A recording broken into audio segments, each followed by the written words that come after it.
السلام علیکم۔ شیطانی وسوسہ آنے پر کیا پڑھیں؟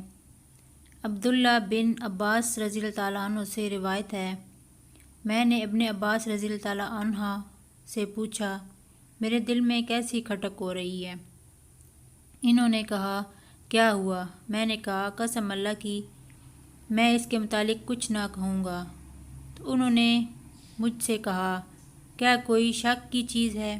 یہ کہہ کر ہنسے اور بولے، اس سے تو کوئی نہیں بچا ہے، یہاں تک کہ اللہ عز و جل نے یہ آیات نازل فرمائی، اگر تجھے اس کلام میں شک ہے جو ہم نے تجھ پر اتارا تو ان لوگوں سے پوچھ لے جو تم سے پہلے اتاری ہوئی کتاب تورات انجیل پڑھتے ہیں۔ یونس۔ پھر انہوں نے مجھ سے کہا، جب تم اپنے دل میں اس قسم کا وسوسہ پاؤ تو یہ پڑھ لیا کرو، هو الاول والآخر والظاہر والباطن وهو بكل شيء علیم، اور وہی آخر، وہی ظاہر ہے اور وہی باطن، اور وہی ہر چیز کو بخوبی جاننے والا ہے۔